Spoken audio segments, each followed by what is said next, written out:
tout le monde, c'est Anno et j'espère que vous allez bien, que tout se passe bien pour vous en ce week-end, semaine, cette belle journée. Je sais pas trop quand est-ce que la vidéo sortira dans tous les cas.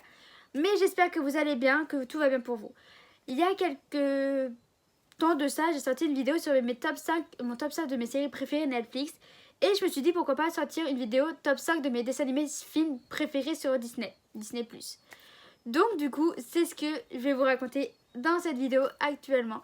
J'espère que la vidéo va vous plaire. N'hésitez pas à vous abonner, à commenter, à liker, ça me fera plaisir. Et du coup, c'est parti. Du coup, en cinquième place, il y a...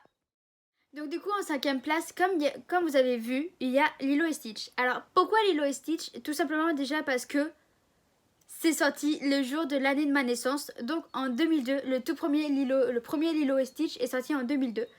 Donc voilà déjà pourquoi. Ensuite, même si je trouve personnellement que Lilo est une petite peste, très clairement, elle est peste avec ses camarades. Avec Stitch, elle est un petit peu méchante à des moments, très clairement, on va pas se mentir. Lilo, c'est pas le personnage que j'aime le plus dans ce dessin animé-là, très clairement. Après, Stitch, même s'il est un monstre, hein, on va pas se mentir, c'est un monstre, Stitch. Il est adorable, il est super mignon, bête, méchant à des moments, mais il montre qu'il peut être gentil en apprenant. Parce que, et comme à la fin, avant qu'il se fasse emmener, quand il devait se faire emmener, il a parlé de Ohana. Ohana, comme quoi signifie famille, tout ça. Et grâce à cette petite peste de Lilo, c'est une peste pour moi, voilà. Grâce à Lilo, il a trouvé une famille, même si c'était difficile au début avec la sœur de Lilo, avec le futur mec de la sœur de Lilo, ça a été très difficile. Mais au final, ils ont réussi à lui apprendre plein de choses à Stitch, à mon sens, et il est devenu super gentil. Je me souviens plus trop ce qui se passe dans le 2, donc voilà. Mais pour moi, Stitch, c'est une petite boule de poil infernale mais gentille. Voilà. Mais du coup, ouais, Lilo et Stitch, bah j'aime bien, mais c'est pas le dessin animé que je regarderai quand même tous les jours. Parce que c'est quand même spécial dans l'ensemble. Mais c'est un dessin animé que je pourrais regarder une fois tous les 2 mois, quoi. Pas plus. Mais franchement, c'est un dessin animé qui rappelle la famille, très clairement. Ensuite, bien évidemment, en quatrième position, comme vous l'avez vu, c'est La Belle et les Clochards. Alors par contre, moi je trouve que je préfère personnellement La Belle et les Clochards en film. Je sais pas, je trouve que l'histoire est plus réaliste quand il sauve le bébé, tout ça. Donc du coup, je vais me rapprocher un peu de Lilo et Stitch. Parce que comme le clochard l'a dit dans le film, il s'est fait abandonner par ses maîtres parce qu'ils ont eu un bébé. Et grâce à Belle, il a retrouvé une famille. Il a même sauvé le bébé de cette famille en pensant qu'il l'avait attaqué au début, mais il a sauvé le bébé de la famille. Franchement, ce film, il m'a beaucoup attristé dans l'ensemble. Parce que à plusieurs moments, déjà quand à la fin il se blesse, quand il parle qu'il s'est fait abandonner par sa famille, parce que même si c'est la réflexion, pour l'instant j'ai pas de bébé, j'ai rien, voilà, je suis une ado, voilà. Moi je me verrais pas, même si j'ai un bébé, d'abandonner mon animal en fait. Donc c'est vraiment, de mon sens, pour moi le film, il raconte aussi une histoire. Parce que si t'abandonnes ton chien, autant l'abandonner dans un... Enfin, à cette époque-là, je sais plus quand est-ce que c'est sorti, La Belle et les Clochards dans l'époque. Mais maintenant qu'il y a des refuges, il y en a encore qui abandonnent leurs animaux dans la forêt, tout ça. Et vraiment, là, c'est un peu ce qui se passe avec le clochard, c'est qu'il se retrouve dans la rue et il doit se nourrir tout seul. Grâce à Belle, il a pu retrouver une famille qui l'aime, qui l'aide et qui est là pour lui. Et franchement, c'est vraiment hyper touchant. Il s'est même fait blesser. Ils ont préféré le garder. Ils ont dit au mec qui l'a attrapé pour l'anesthésie, enfin l'euthanasie, je veux dire. Ils ont dit on le garde, c'est notre chien à nous. Ils l'ont sauvé et vraiment je trouve ça super beau, ça touche énormément. Donc ce film-là, ouais, je pourrais le regarder très très très souvent parce qu'il me touche vraiment beaucoup. Et franchement, La Belle et le Clochard, le moment le plus mythique, bien évidemment, avec les pattes. C'est génial, c'est trop bien. Ensuite, en troisième position, La Belle et la Bête. Donc, encore une fois, je préfère le film que le dessin animé. Parce que c'est plus réaliste, c'est mieux tourné vu que c'est plus récent, tout ça. Bah, l'histoire, tout le monde la connaît. Je pense une fille un peu détestée de tout le monde parce qu'elle sait lire, elle sait écrire. Et elle a même voulu l'apprendre à un enfant. Elle s'est fait engueuler, on va dire ça comme ça. Elle s'est jamais laissée marcher sur les pieds, que ce soit Gaston, la bête. Elle a toujours été là pour son père quand il s'est fait kidnapper, quand elle l'a libéré, pour l'aider pour son invention. Elle a toujours été là pour lui.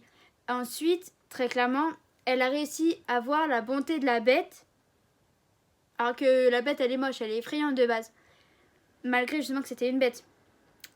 Et encore une fois, j'ai eu les larmes aux yeux au moment où la bête a failli mourir, très clairement. Où la bête a failli mourir à cause de Gaston. Même si ça paraît logique que la bête va vivre, va rester vivante, j'ai pleuré, très clairement, j'ai pleuré, j'étais dégoûtée. Et la bête s'est transformée en prince, hein, comme dans le dessin animé. Mais sans vous mentir, je trouve que le prince est plus beau en bête. Sans vous mentir, sans déconner, je trouve que le prince est plus beau en bête. Me demandez pas pourquoi, c'est comme ça, j'essaierai pas de vous répondre. Mais encore une fois, faut que ça montre, là, par contre, ce dessin animé-là montre qu'il ne faut pas se baser sur le physique pour forcément tomber amoureux. Parce que comment tu veux tomber amoureux d'un physique de bête? Très clairement, on va pas se mytho. C'est pas possible. Très clairement, c'est pas possible. Donc, elle a vu au-delà... Je sais plus ce qu'il dit, Rafiki. Au-delà de ce que tu vois, quoi. Et elle a vu la bonté que la bête avait. Et après, elle a vu son physique du prince, mais elle l'a aimé avant de le voir en prince. Donc, pour moi, cette histoire-là, ça raconte... Enfin, ça se base sur ce qu'on doit pas se... C'est pas français, je crois que je veux dire, mais comme ça, on se base pas sur le physique, quoi. Ça que je veux dire, je vais pas me casser la tête. Je vais pas vous casser la tête non plus, c'est mon ressenti à moi. Pour moi, c'est l'histoire qu'a voulu faire ce dessin animé, ce film. Ensuite, en deuxième position, c'est Réponse. En fait, Réponse, pour l'instant, il n'y a pas de film. Pour moi, je pense qu'il y aura un film après, comme tous les dessins animés de Disney. Je pense qu'il y aura un film après. Ce que j'aime principalement dans Réponse, c'est pas Réponse, c'est les répliques de Flynn Rider par rapport à son nez. Quand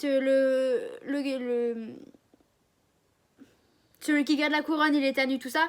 Par rapport aux deux gars qui l'aident, ces répliques, elles sont géniales.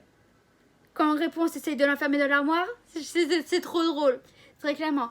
Donc, j'adore les répliques de Flynn Rider. Bien évidemment, l'histoire est basée sur Réponse qui se fait kidnapper. C'est par une sorcière qui doit, je pense, avoir 500 ans, si c'est pas plus, très clairement. Si c'est pas plus. L'histoire est comme un peu tous les Disney au début. Elle est triste dans l'ensemble parce que elle s'est fait enlever de ses parents. Elle avait même pas, je sais plus quelle elle avait même pas 3 ans, quoi. Et c'est dégueulasse de faire ça juste pour rester jeune, quoi. C'est flippant d'ailleurs. C'est très flippant. Mais, et pendant des années, elle savait pas qu'elle a... Enfin, pour moi, je crois qu'elle savait pas qu'elle était kidnappée. Et qu'elle la prenne comme ça, n'empêche, c'est troublant, je pense, très clairement. Et en vrai, par contre, bien évidemment, comme tout Disney, tout se finit bien. Le mariage de Flynn et Réponse dans un autre épisode. Le seul truc que je déteste dans ce dessin animé-là, que je déteste par-dessus tout, c'est la coupe de Réponse à la fin. Elle est pas belle du tout. C'est trop moche, c'est coupé n'importe comment. Après, je m'en fous sa couleur de cheveux. Moi, j'ai les cheveux longs.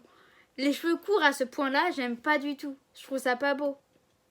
Je me vois pas faire cette coupe-là. Bon, là, c'était hors contexte, elle avait pas trop le choix. Mais c'est vraiment un des seuls trucs que je déteste de Réponse. Après, entre l'amitié entre le cheval, je sais plus comment il s'appelle, et Flynn, et le camel, et j'ai oublié le nom du lézard. Je sais plus. Ces trois-là, ils sont à mourir de rire, n'empêche. Toujours à se disputer, tout ça, mais ils sont toujours là pour Réponse, donc c'est génial. Pour finir, the best dessin animé pour moi, c'est... Donc, bien évidemment, c'est Coco. Coco, c'est un dessin animé que je pourrais regarder H24. Tout le temps. Là, encore hier soir, j'étais en train de le regarder. C'est vraiment un dessin animé qui est super touchant. Parce que... je sais pas comment expliquer ça. Déjà, l'histoire, je suis très touchante. Oui, je suis très sensible. Dans les 5 trucs que je vous ai dit, limite, à chaque fois, j'ai chialé. Donc, très clairement, je suis hyper sensible. On va pas se mentir, je suis d'accord. Je pense que vous êtes d'accord avec moi, vu tout ce que j'ai dit à chaque fois, j'étais sensible, que j'avais envie de chialer, tout ça. On va pas se mentir, je suis sensible et je chiale beaucoup. Après, le fait que Miguel veut être différent de sa famille à cause de son arrière-grand-père. Ne m'oublie pas. Je sais plus comment il s'appelle, le méchant. Je l'ai regardé hier, je sais plus comment il s'appelle, le méchant. Enfin bref. Le fait qu'il veuille être différent de sa famille et ressembler à son arrière-grand-père qu'il connaît même pas parce qu'il a complètement faux, c'est difficile déjà parce que quand il a dit qu'il s'en foutait de la fête, en gros, ils étaient tous choqués et ça m'a un peu touchée parce qu'il s'est barré comme ça et ses parents ils voulaient le retrouver et il était passé dans le monde des morts. Donc après, ce qui est bien, c'est qu'au moins il a rencontré toute sa famille. Toute sa famille morte, sa famille vivante. Il a rencontré tout le monde. Même papa Hector, sans savoir que c'était papa Hector. Et bien évidemment, j'ai clairement pleuré. J'ai vraiment, sur le coup, j'ai vraiment versé mes larmes. J'ai vraiment chialé quand papa Hector a failli mourir. Et à chaque fois, je connais le dessin animé par cœur. À chaque fois que je vois cette séquence et que je vois papa Hector commencer à mourir, je chiale comme une merde, mais comme une merde, je vous jure. Je suis trop sensible. Après, franchement, grâce à Miguel et à Mama Coco, et ben papa Hector il reste en vie, c'est trop bien. En vrai, ce qui est bien, c'est qu'à la fin, ils ont décidé de faire chanter Mama Coco avec Miguel. Et franchement, ça a fait un beau souvenir, comme si c'était avec son papa qu'elle chantait. Et c'est trop touchant. Et à la fin, la petite musique où tout le monde est là, les morts, les vivants, ils sont tous ensemble.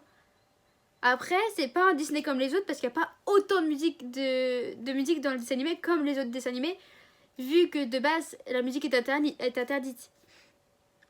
Mais je crois que ce dessin animé-là, c'est vraiment le dessin animé qui me touche le plus, qui me fait le plus chialer à chaque fois que je le regarde et qui me touche vraiment le plus. Donc du coup, ce dessin animé-là, dès que je propose de le regarder, on me dit très clairement non, on le regarde trop souvent. Donc du coup, je sais que si je veux le regarder, je le regarderai toute seule. Mais en final, c'est pas trop grave, quoi. Je m'en fous un peu. Parce que on n'est pas obligé de tous aimer la même chose. Mais très clairement, c'est un dessin animé où vous me verrez toujours pleurer devant, très clairement. Mais c'est une histoire hyper touchante. J'espère que la vidéo vous aura plu. N'hésitez pas à me dire en commentaire vos dessins animés, vos films, que ce soit Disney, Marvel, vu que c'est du Disney aussi, tout ça. N'hésitez pas à me dire vos dessins animés et vos films préférés en commentaire. N'hésitez pas à me dire combien de dessins animés ou de films vous avez pleuré devant.